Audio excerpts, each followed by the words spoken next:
Assalamualaikum warahmatullahi wabarakatuh.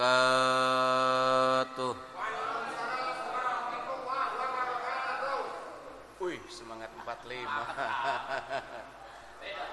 Sallallahu ala Muhammad,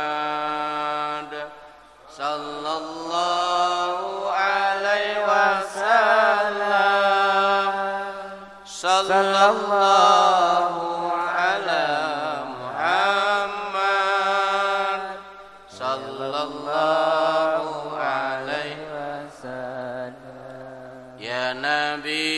salam alaika ya Rasul, salam alaika ya Habib, salam alaika salawatullah alaika Allahumma salli wa sallim wa barik alaihi wa ala alihi. Alhamdulillah wassalatu wassalamu ala Rasulillah wa ala alihi wa sahbihi wa mawalah. Bismillah, masyaallah, la yasuqul khaira illallah. Bismillah, masyaallah, la yasrifu su'a illallah.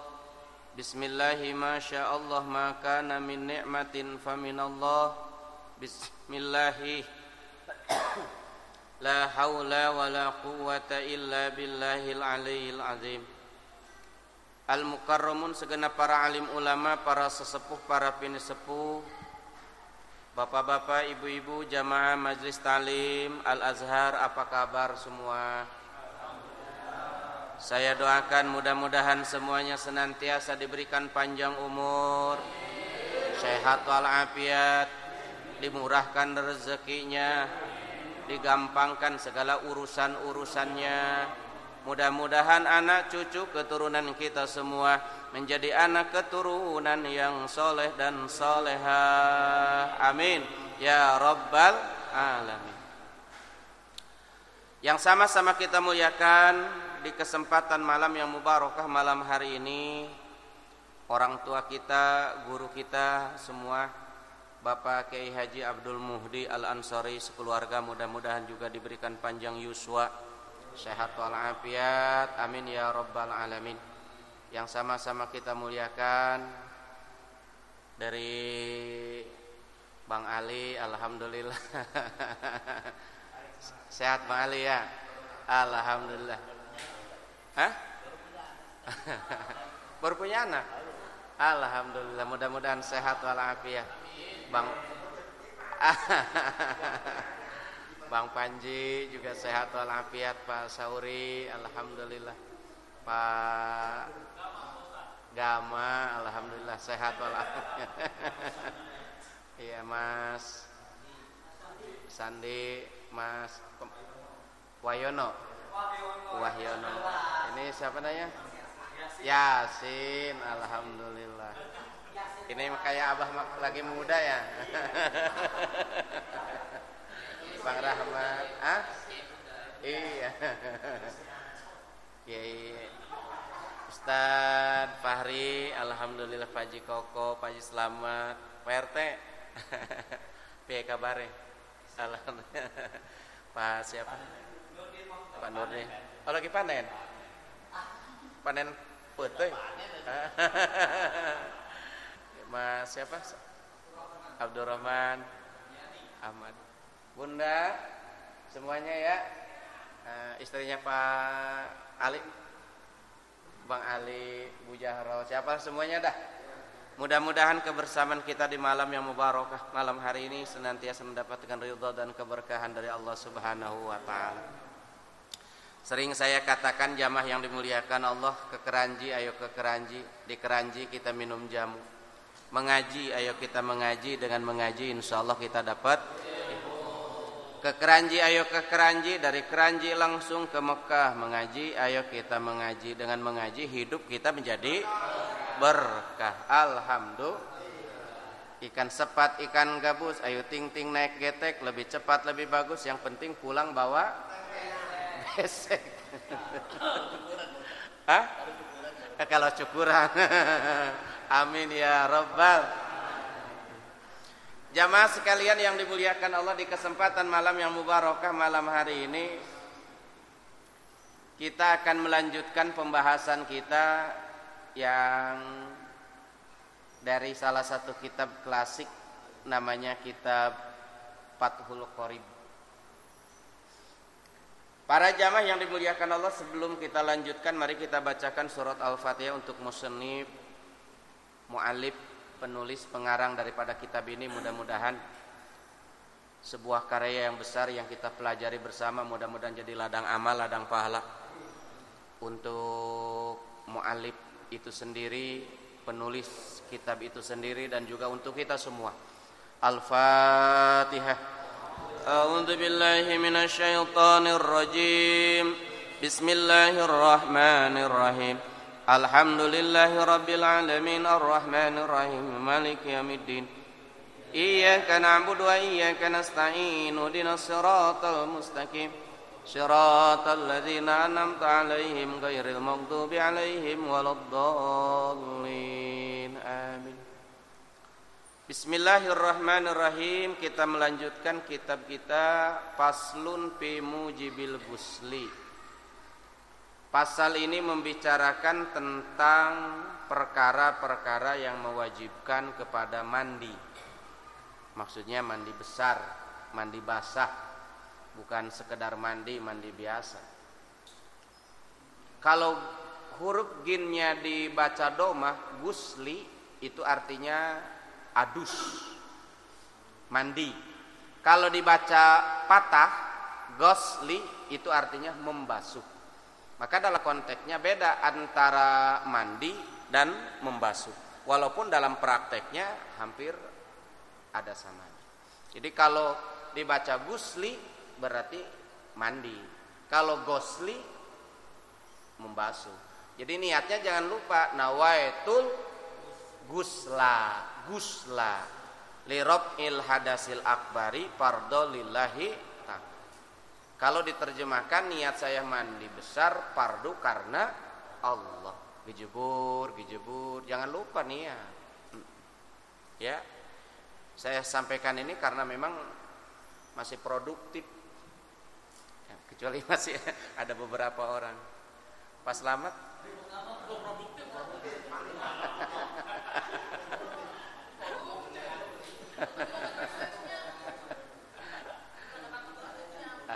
Bang Ali masih semangat ya Bang Ali ya. Iya ya. Wal ghuslu, dan adapun mandi, lugotan menurut bahasa adalah sailanul ma'i ala syai'i mutlaqan. Sailanul ma'i, menjalankannya air, mengguyurkannya air, ala syai' atas sesuatu, mutlakon, yang sifatnya mutlak, dipersal. Asal kadar sesuatu perkara disiram air, itu namanya mandi. Motor disiram air, motor lagi mandi. Mobil disiram air, mobil lagi mandi. Orang disiram air, mandi. Itu secara mutlak seperti itu. Pokoknya ada siraman air ataupun basuhan air, maka para jamaah yang dimuliakan Allah itu disebut dengan istilah kata mandi. Sampai sedetil itu ya ulama menjelaskan tentang masalah pokok-pokok daripada agama, fikih.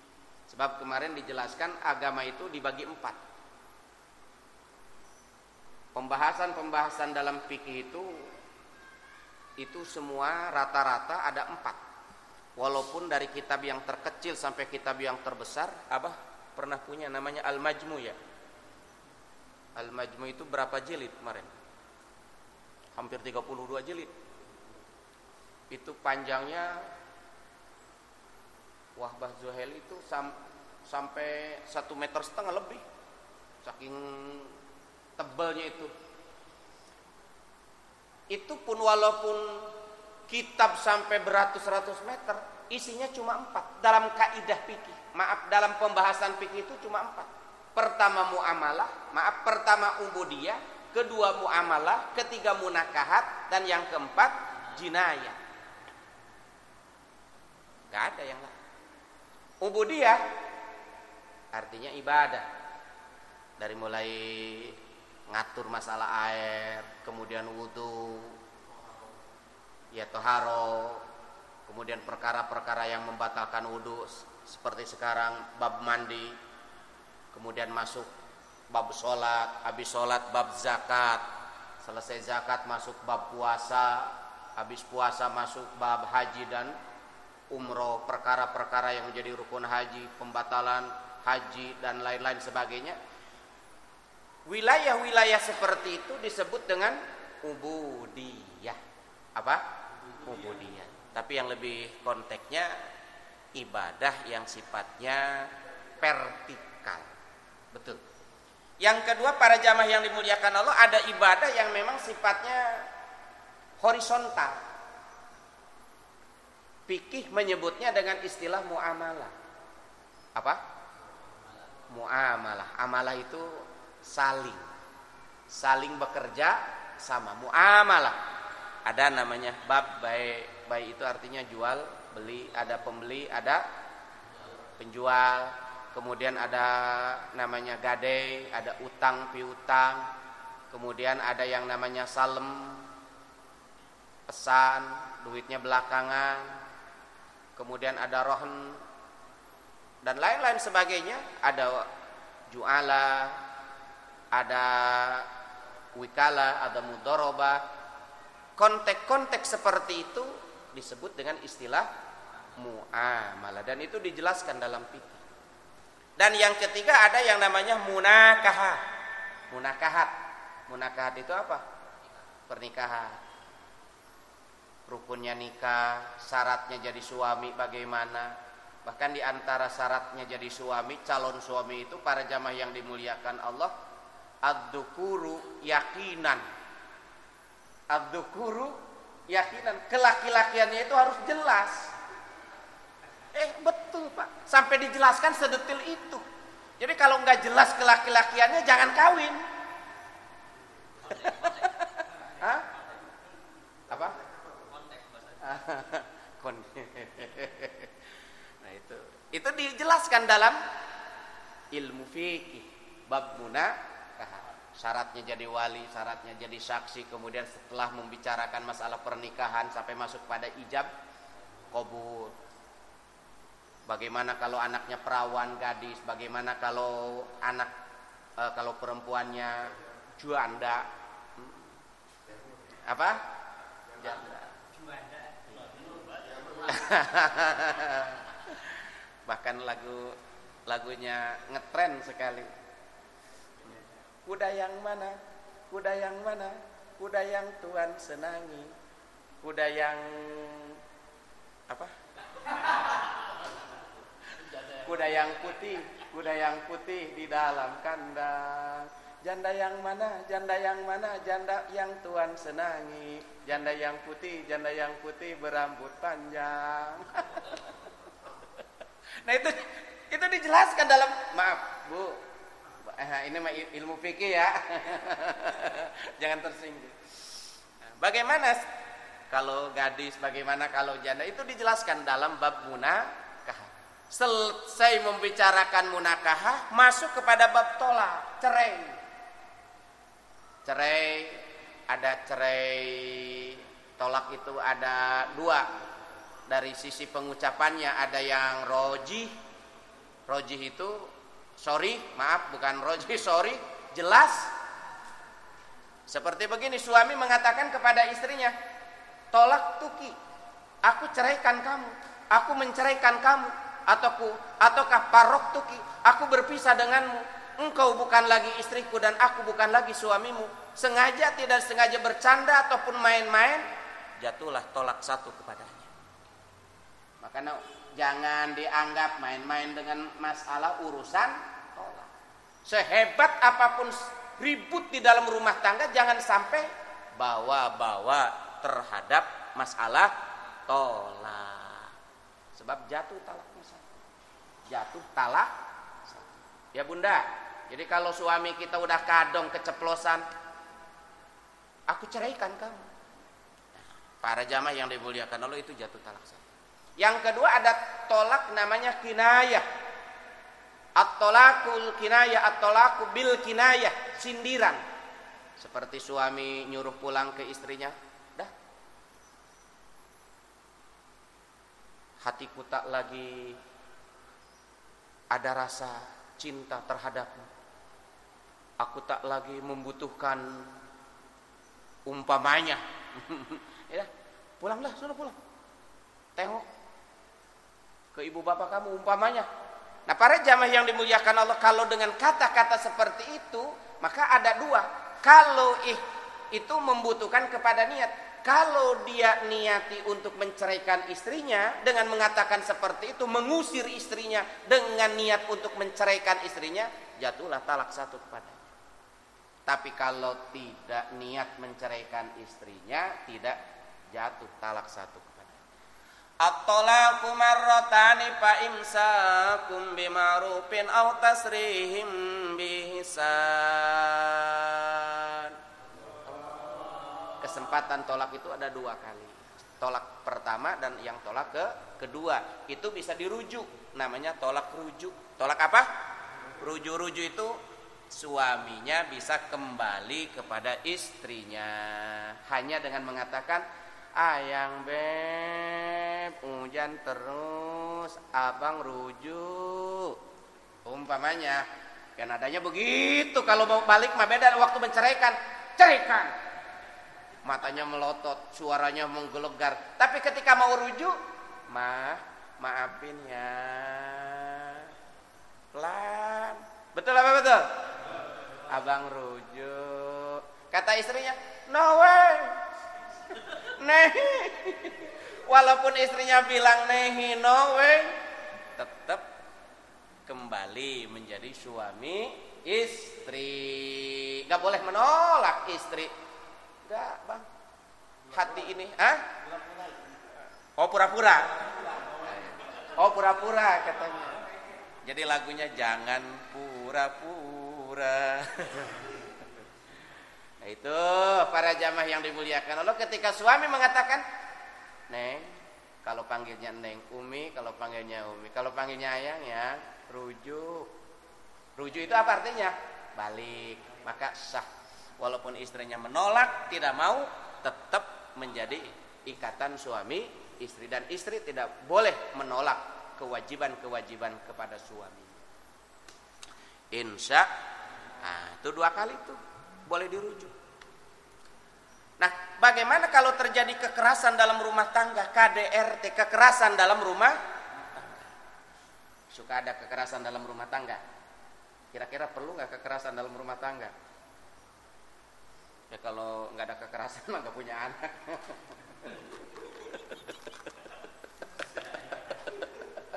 Keceplosan. Diulang. Kekerasan dalam rumah tangga itu artinya menganiaya secara fisik. Baru paham. Lanjutannya. Balik. Para jamaah kecil-kecil.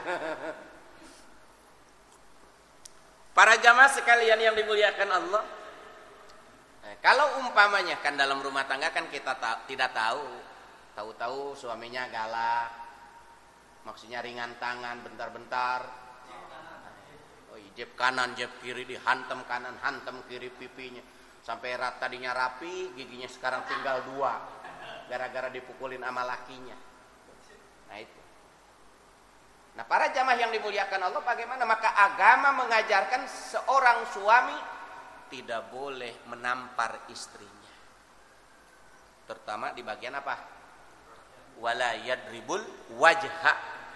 Ya, tugas seorang suami itu jangan sampai menampar, memukul bagian wajah, karena bagian wajah itu bagian yang amat sangat sensitif ataupun kulit yang memang susah untuk kembali seperti semula. Coba kalau umpamanya Bapak Ibu para jamaah yang dimuliakan Allah, ada bekas goretan-goretan di pipi waktu kecil, itu sampai tua masih membekas. Betul apa betul? Makanya Betaria Sonata mah sampai nyanyi, pulangkan saja aku pada ibumu atau ayahku. Ya, deng. Lihatlah tanda merah di pipi, bekas gampar tanganmu. Nah itu, jangan sampai terjadi seperti itu. Nah kalau terjadi kekerasan seperti itu, maka para jamaah yang dimuliakan Allah, seorang istri boleh mengajukan gugatan cerai karena sudah terjadi kekerasan dalam rumah tangga. Maka kalau suaminya tidak mau menceraikan, maka nanti ada rapat isbat cerainya itu sama pengadilan agama karena memang terjadi kekerasan dalam rumah. Jadi harus jamaah yang dimuliakan Allah, sebab tujuan pernikahan itu bukan untuk seperti itu, tapi tujuan pernikahan itu dalam agama disebutkan wa min ayatihi an khalaqalakum min anfusikum azwaja litaskunu, untuk bisa mendapatkan rasa sakinah, ketenangan. Makan, ada yang ngelayanin, tidur, ada yang nemenin, baju kotor ada yang nyuciin, badan pegel ada yang mijitin. Cakep, betul apa betul? Kira-kira tenang gak? Tenang. Makanya suami tugasnya luar negeri, dari pintu keluar, tugasnya istri dalam negeri, dari pintu ke dalam. Kasur, dapur, sumur, kasur, dapur, sumur. Emang begitu. Para jamaah sekalian yang dimuliakan Allah, maka itu yang menentukan cerainya. Kalau seorang suami tidak lagi mau menceraikan istrinya padahal terjadi kekerasan dalam rumah tangga, maka pengadilan agama yang menentukannya. Ya, insya Allah dikabulkan, Pak. Jadi walaupun suaminya enggak mau, tetap yang memutuskan pengadilan. Nah, para jamaah yang dimuliakan Allah, dan yang ketiga ada, kalau dari sisi mengucapkannya tolak itu ada dua, ada tolak roj'i, ada tolak ba'in. Tolak roj'i, tolak yang bisa dirujuk, 1, 2 kali kesempatannya. Aku rujuk neng, kembali 2 kali. Dan yang kedua ada tolak ba'in, sugro, ada kubro. Kalau sugro, seperti ini para jamaah yang dimuliakan Allah, istrinya mau menggugat cerai suaminya. Bang, aku sudah tidak lagi cinta dengan abang. Hidup bersama abang selama 20 tahun. Yang aku rasakan bukan lagi kebahagiaan dan kesenangan, bang. Kalau tetangga mah udah kebeli rumah, kebeli apa, hidup dengan abang mah belangsak bun. Berarti istrinya nggak sabar, umpamanya. Udah, saya minta dicerai, bang. Kata suaminya, oke. Jantan. Siap. Tapi dengan satu syarat. Situ bayar 10 juta, aku ceraikan. Istrinya itu saking pengen diceraikan oleh suaminya, maka dia berusaha mencari uang 10 juta, kemudian diberikan kepada suaminya, diterima sama suaminya, jatuh tolak kepadanya, maka disebut dengan tolak ba'in sugra. Maka ketika seorang istri menggugat cerai suaminya dengan seperti itu, maka di saat suaminya mau kembali kepada istrinya tidak boleh langsung, tapi harus ada muhallil. Harus ada muhallil. Muhallil itu yang menghalangi, maksudnya sempat nikah dengan laki-laki yang lain. Fa in talaqaha fala tahillu lahu mim ba'du hatta tankiha zaujan ghairah. Al-Baqarah 230. Wanita-wanita yang ditolak 3, ataukah tolak ba'in, sugro ataukah kubro, maka tidak halal baginya setelah, kecuali dia sesudah nikah dengan laki-laki yang lain.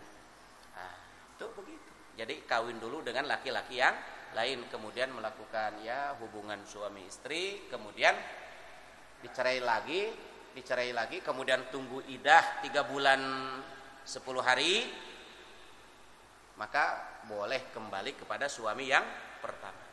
Maka berat para jamaah yang dimuliakan Allah, karena agama hakikatnya menginginkan pernikahan, persatuan, kebersamaan. Agama tidak menghendaki perceraian. Maka perkara yang halal tapi dimurkai Allah itu adalah at-thalaq. Ya. Abghadul halal indallahi at-thalaq. Perkara yang halal di sisi Allah tapi amat sangat dimurkai Allah, at-thalaq adalah perceraian. Nah, kalau bisa dipertahankan. Maka para jamaah yang dimuliakan Allah, kalau bapak ibu ada masalah kemudian masuk ke sidang pengadilan agama, kata pengadilan agama, tolonglah dirapatkan dulu, dimusyawarahkan dulu secara kekeluargaan. Kalau memang sudah final, sudah bulat, baru dibawa ke pengadilan. Itu begitu. Barangkali mau sepikir-pikir berhubung dengan anaknya udah 12 gugat cerai rekumaha eta. Betul apa betul? Anaknya 12, istrinya menggugat cerai. Kata istrinya, saya mah punya suami kagak gablek pekerjaan. Kata lakinya, itu anak 12 kerjaan gua goblok. Saking marahnya, lakinya kan dihina, nggak ada apanya, gua goblok pekerjaan. Itu anak 12 pekerjaan siapa?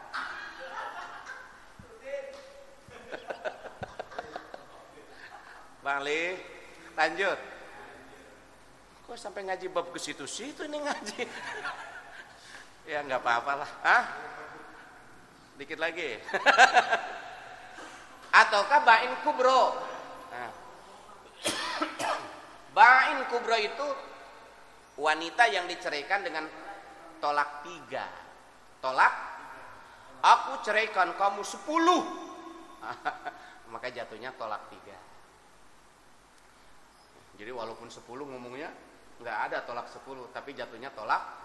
Nah, jadi tolak 3 itu bisa berurutan 1, 2, 3. 3 kali menceraikan istrinya berarti tolak, ataukah sekaligus aku ceraikan kamu salasan. Berapa? 3. Maka itu tolak apa? Tolak 3, tolak tilu. Maka seorang istri yang sudah diceraikan istrinya dengan talak 3, secara tidak langsung tidak bisa langsung nikah kepada suami pertama, tapi harus nikah dengan laki-laki yang lain. Itu bab munakaha. Bab munakah. Nah sekarang bagaimana kalau terjadi Pak Ustadz dalam rumah tangga itu maaf suaminya itu sudah tidak bisa memberikan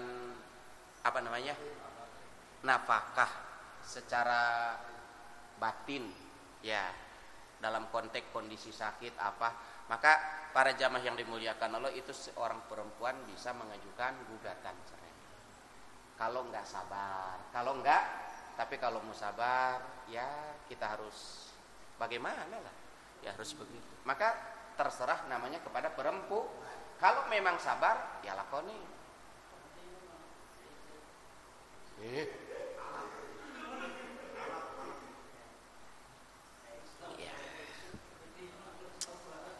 Ini masalah perempuan, masalah pernikahan, karena ini masih produktif.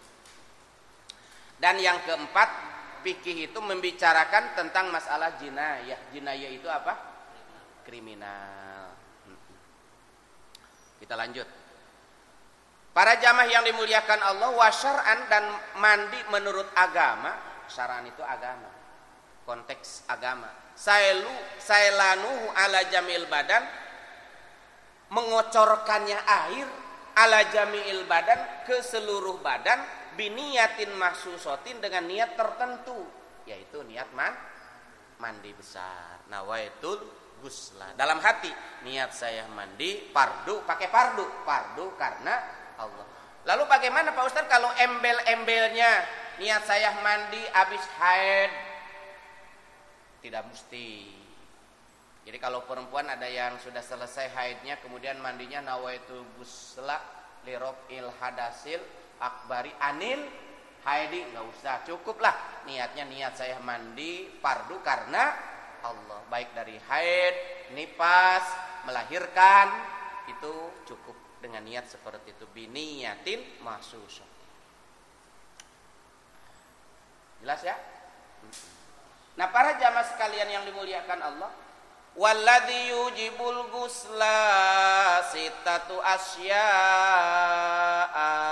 dan perkara-perkara yang mewajibkan kepada mandi sittatu asya, ada 6 perkara. Salah satu 3 tashtariku fihar rijal wan nisa'i, 3 yang memang ada kaitan hubungannya antara laki-laki dan perempuan. Apa yang pertama?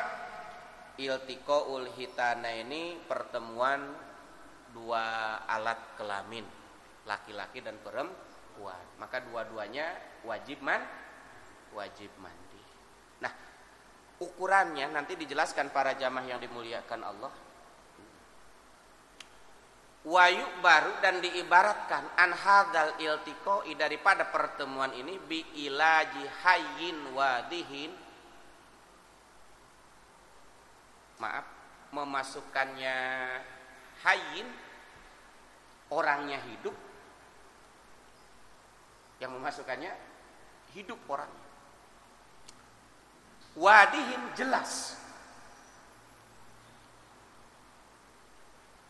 goyaba yang sampai maaf masuk, hasapatud dzakari minhu, hasapah zakar orang tersebut. Maka para jamaah yang dimuliakan Allah, ini perlu dipahami para jamaah sekalian yang dimuliakan Allah. Yang wajib mandi itu pertama adalah yang melakukan itu adalah orang hidup. Jadi kalau umpamanya maaf menggauli jenazah orang yang meninggal dalam tanda kutip, itu jenazahnya nggak usah mandi lah. Siapa yang suruh mandi? Yang mandi yang apanya? Yang mandi yang orang hidup. Itu maksudnya. Wadihin jelas. Goyaba sampai gaib. Goib itu maksudnya sampai nggak kelihatan, nyesep. Hasafatul dzakari minhu. Nah, para jamaah yang dimuliakan Allah, wajibnya mandi itu perlu dipahami dalam konteks fikih. Masya Allah, sampai sedetil itu dijelasin. Ini kan yang namanya barang laki-laki. Misal, ini ada 2 kategori, nama 2 sebutan. Ini namanya zakar, ini namanya hasafah. Ya, jelas ya? Ini namanya zakar. Zakar itu bisa diartikan laki-laki. Zakarun itu laki-laki, maksudnya ya zakar. Kemudian yang ini namanya hasafah. Hasafah itu batang. Nah, para jamaah yang dimuliakan Allah, yang disebut wajib mandi itu apabila sudah melewati daripada garis ini. Kali lagi, sudah melewati garis finish. Nah itu jelas ya. Tapi kalau cuma sampai zakarnya doang, tidak sampai kepada hasafahnya, tidak wajib mandi.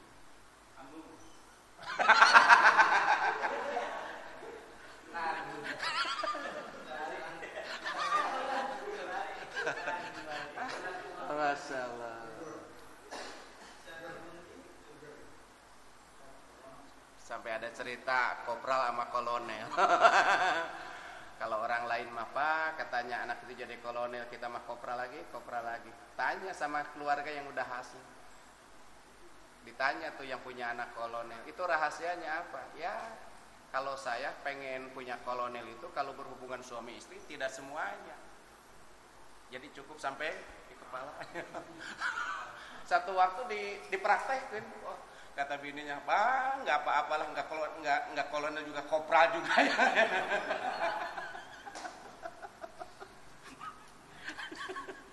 Ini cerita fiktif.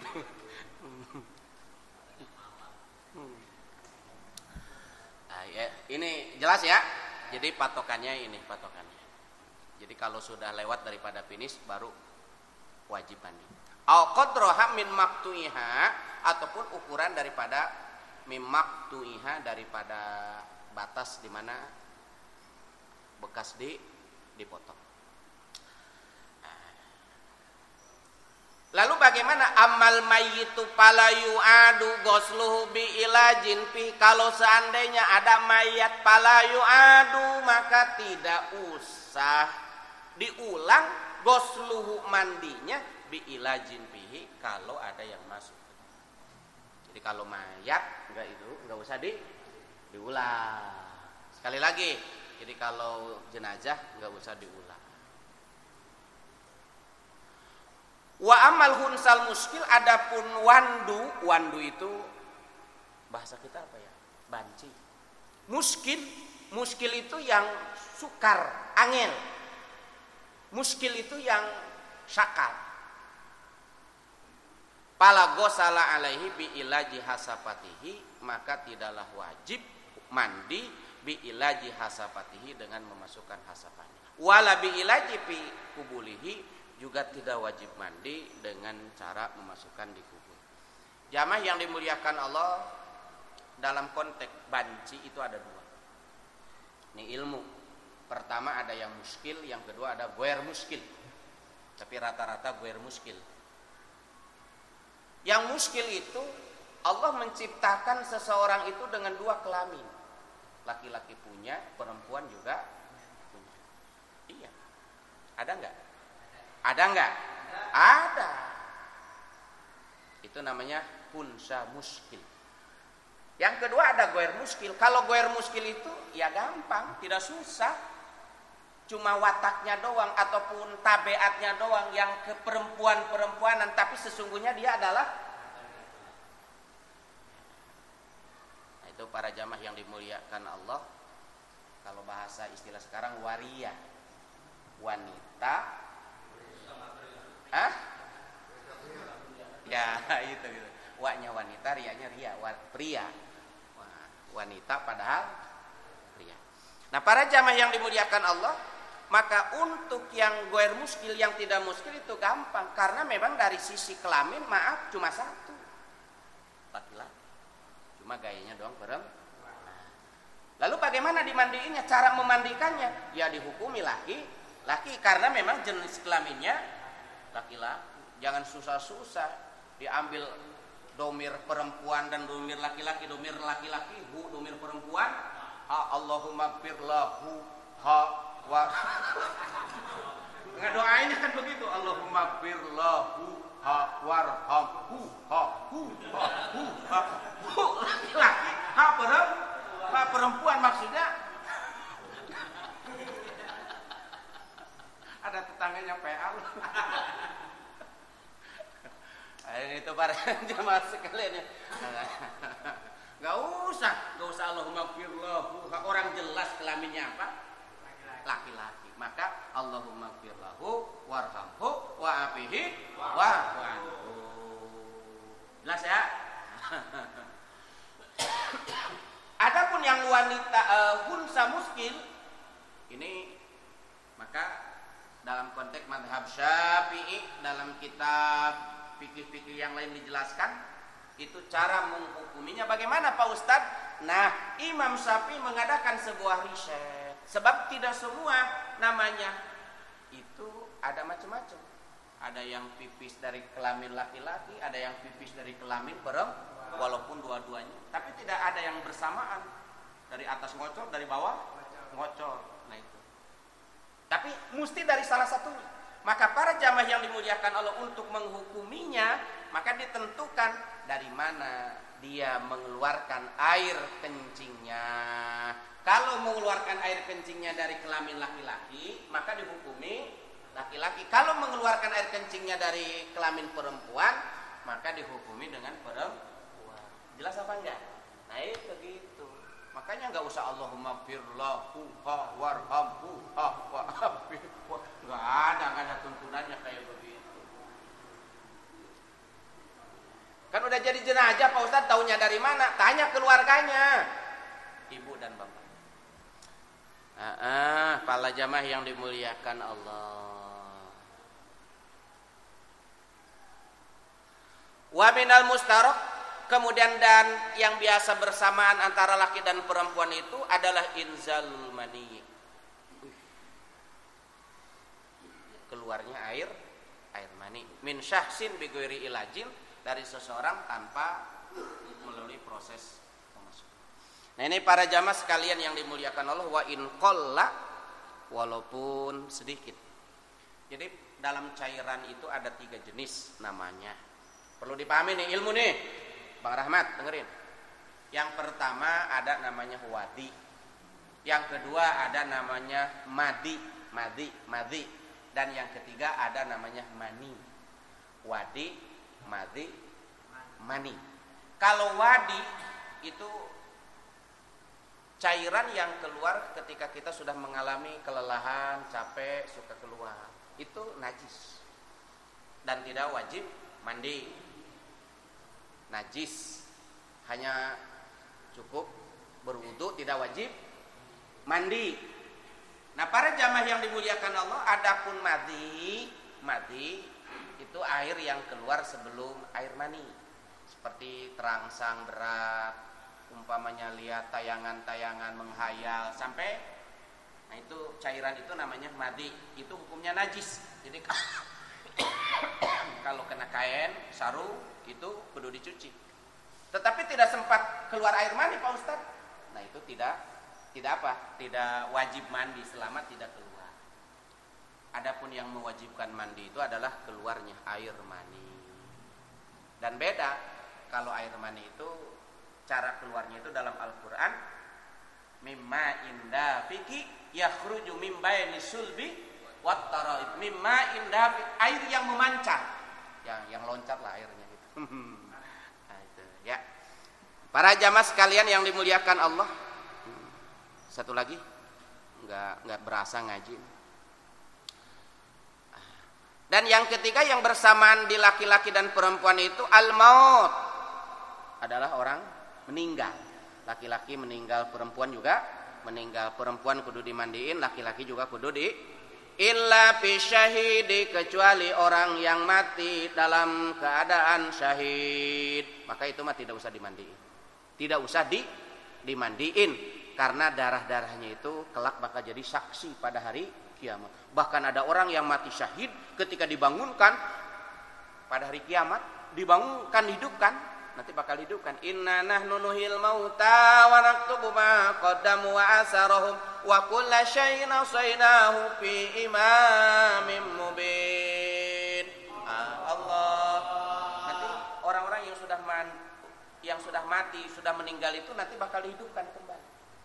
Di antaranya yang mati syahid ini ketika dibangunkan, ini dalam riwayat, ketika dihidupkan kembali, waktu perang mati karena pedang, langsung nyari-nyari pedang, nyari bedil, dan keadaan seperti itu. Maka para jamaah yang dimuliakan Allah, maka orang yang mati syahid tidak wajib dimandikan, tidak wajib dimandikan. Titik. Ya, wasalah satun tahta subiha anisa wa huwa al-haid. Cukup yang saya sampaikan. Mudah-mudahan ada manfaat untuk kita semua. Monggo, barangkali ada yang mau bertanya, silakan. Ya. Nggih, monggo, Bang Ali. Assalamualaikum warahmatullahi wabarakatuh. Ini ada 3. Jadi yang pertama, kalau kita katanya tadi dakar itu belum masuk sampai garis finish, tapi udah keluar duluan, bagaimana itu? Dakarnya udah keluar duluan, nempel aja udah keluar, ejakulasi dini lah istilahnya. Nah, itu wajib mandi nggak? Ya wajib lah. Yang perempuannya juga wajib nggak perempuannya? Ya kalau perempuannya kan enggak. Ya enggak, kalau perempuan cuma belum apa-apa udah. Ya, tapi udah nempel maksudnya dakar itu. Patokannya kalau sudah lewat finish, sudah goyaba, itu wajib perempuan walaupun tidak keluar, wajib mandi. Laki-laki berarti udah wajib maju ya, tetap wajib ya. Mandi. Kalau mayat sekarang digauli misalnya, kan mayat itu kan udah bersih suci, kena mani misalnya kan, jadi kan najis, apa perlu nggak dimandikan lagi? Tidak, palayu'adu, tidak usah diulang mandinya lagi. Kenapa para jamaah sekalian yang dimuliakan Allah? Karena pada hakikatnya dia sudah jadi jenazah. Jadi karena najis nggak kita apa-apa ya? bersih, toharo itu karena untuk lil ibadah, untuk ibadah. Sementara orang yang sudah jadi jenazah, sudah mayat, bukan lagi tugasnya untuk beribadah. Maka mereka yang mayat, kalau seandainya terjadi seperti itu, naudzubillah summa naudzubillah, tidak usah dimandiin lagi. Terus tapi yang menggaulinya wajib mandi apa enggak? Iya, wajib. Ya wajib, karena itu yang hidup. Iya. Tidak mungkin dong mayat dengan mayat. Ya, terus Pak Ali. Terus yang ketiga, kategori yang masalah syahid itu apa ya? Yang berperang atau yang fisabilillah, yang syahid ini? Ya. Fisabilillah banyak nih kategorinya, yang berperang lah, Ya. yang kita mengajar lah. Terus Syahid yang dimaksud di sini adalah syahidun fid dunya wal akhirah, syahid fid dunya dan akhirah. Artinya orang yang memang secara tekstual gugur di medan perang seperti itu, sehingga darahnya itu mengucur. Maka untuk mengabadikan darahnya itu, maka tidak, Nabi melarang untuk memandikannya karena darahnya itu nanti bakal menjadi sah. Maka dalam Quran dikatakan wala taqulu liman yuqtalu fi sabilillahi amwat bal ahya'u walakin la tashkurun. Allah. Dan janganlah kamu sekali-kali mengatakan bagi orang-orang yang mati di jalan Allah amwat, mati. Bal ahya'un, akan tetapi dia hidup. Bal ahya'un walakin la tashurun, akan tetapi kamu tidak mengetahui. Jadi para syuhada-syuhada itu hidup, termasuk para almarhum, para almarhumah yang sudah mendahului kita, itu mereka hidup semua. Jadi istilah kata mati itu perpisahan antara ruh dan jasad. Jadi mereka itu hidup di alam, namanya alam barzah. Di alam apa? Alam barzah. Dalam kitab Ar-Ruh ditulis oleh Imam Ibnu Qayyim Al-Jauzi. Ya. Kalau ini satu contoh seperti kayak orang ceramah kayak Ustadz Jabir dulu tuh kan mau dibunuh sama orang tuh, cuman kan karena ini. Kalau satu kejadian dia dibunuh sampai meninggal, itu syahid nggak dia? Ya, para jamaah yang dimuliakan Allah, kalau dia terbunuh di waktu itu, ya syahid. Iya. Bahkan kalaupun toh ada orang yang mati pada waktu pengajian, itu juga kategori syahid. Itu tapi syahidnya syahid akhirat. Ya. Yang tidak boleh dimandikan itu khusus yang tadi, yang darahnya. Adapun para jamaah yang dimuliakan Allah, syahid di dunia itu ada syahid yang sifatnya kategori akhirat, syahid akhirat itu diantaranya pertama orang yang mati tenggelam, algorik. Yang kedua ada orang yang kena taun itu kena wabah, macam kena covid, karena corona umpamanya, itu hakikatnya adalah syahid, tetapi dalam konteks fikihnya tetap dimandikan. Tapi kategori syahid. Yang ketiga adalah al-mabtul, orang yang mati karena sakit perut. Yang keempat wanita yang mati karena melahirkan, itu juga termasuk kategori syahid. Kemudian para jamaah sekalian yang dimuliakan Allah, banyak diantaranya orang yang dikategorikan sebagai mati syahid, tapi syahidnya akhirat. Tapi dalam proses pelaksanaan pemandian pemulusarannya seperti orang yang normal. Tapi hakikat dia sudah mendapatkan gelar sebagai orang yang mati syahid. Syahid akhirat. Ya. Syahid dunia akhirat tidak boleh mandikan. Ya. Ada lagi? Ya, Ustaz. Assalamualaikum warahmatullahi wabarakatuh.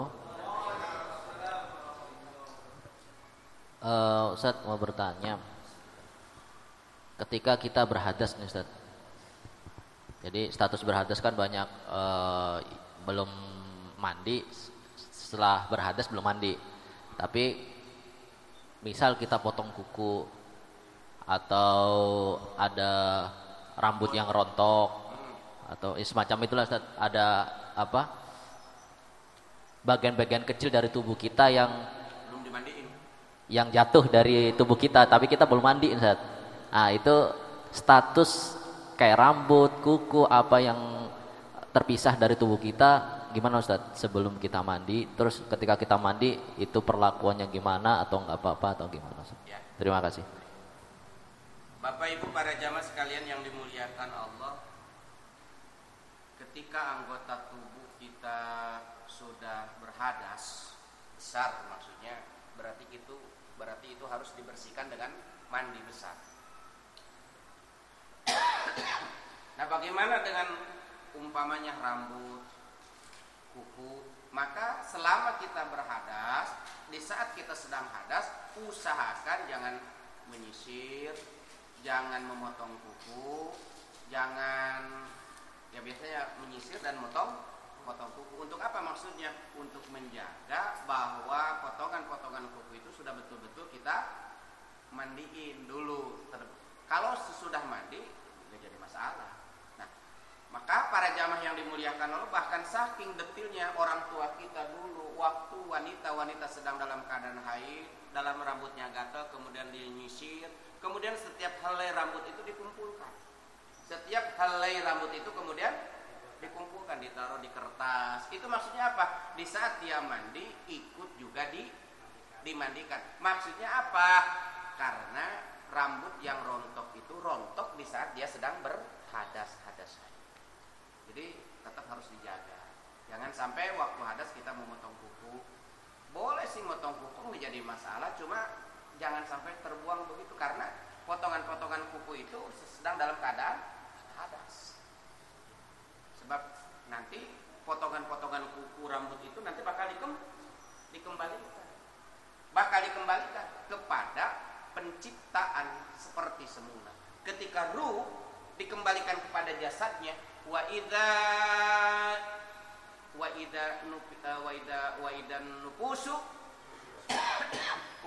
nufusu zuwijat, ketika jiwa, ruh, nyawa mereka itu zuwijat, dipasangkan kembali. Sebab ruh di mana, jasad di mana. Perpisahan untuk sementara waktu sampai hari dibangkitkan, maka nanti bakal ada pertemuan kembali. Wa idan nufusu zuwijat itu maksudnya ruh dan jasad disatukan kembali. Maka para jamaah yang dimuliakan Allah, jasad-jasad yang rambut-rambut yang pernah rontok, kulit-kulit yang pernah berserakan, tulang-tulang yang pernah menjadi puing-puing, kemudian kuku-kuku yang sudah berceceran di mana-mana. Ini kalau jujur Pak, tiap minggu sekali kita motong kuku. Kalau dibiarkan jangan lama-lama, 2 tahun kita memotong kuku, itu kuku kayak obat nyamuk Pak, ngelingker. Betul kan? Cobalah, jangan lama-lama, 2 tahun aja nggak motong kuku, itu panjang Pak kuku tuh. Nah, artinya apa? Para jamaah yang dimuliakan Allah, kalau terus dipotong berarti udah berapa meter? Kalau digabungkan kembali, maka dan itu bakal dipersatukan kembali. Maka kata malaikat Israfil, ya ayyatuhal syu'urul mutafarriqah wa ya ayyuhal idhamul mutamazzikah, wahai rambut-rambut yang sudah bercerai-berai dan tulang-tulang yang sudah berserakan, istami'u hadzal yaum, bersatulah kalian semua pada hari ini. Nyambung lagi pada hari itu, hari di mana manusia hari di mana manusia hari berbangkit. Enggak? Ya enggak, ya kembali. Maksudnya dikembalikan. Bukan berarti biarkan panjang. Maksudnya lagi hari kebangkitan, kalau dikumpulin semua kan punya panjang. Iya, dikumpulkan. Maksudnya dicampur, didaur ulang, dibikinlah jadi manusia bak. Begitu maksudnya. Dah, cukup dah. Al-Fatihah. Alhamdulillah. Iyyaka na'budu wa iyyaka nasta'in. Ihdinas siratal mustaqim, siratal ladzina an'amta 'alaihim tabarukan. Pak. اللهم صل على سيدنا محمد وعلى ال سيدنا محمد. اللهم انفعنا بالقرآن وعمنا بالغفران واجمعنا على الإيمان. اللهم اجعله لنا إماما وهدى ورحمة. اللهم ذكرنا منه ما نسينا وعلمنا منه ما جهلنا واجعله حجة لنا لا حجة علينا وانظر بوجهك الكريم يا قريب إلينا. وصلى الله على سيدنا محمد بعدد جميع ما في القرآن حرفا حرفا وفي كل حرف ألفا ألفا والحمد لله رب العالمين. سبحانك اللهم وبحمدك أشهد أن لا إله إلا أنت أستغفرك وأتوب إليك. السلام عليكم ورحمة الله وبركاته.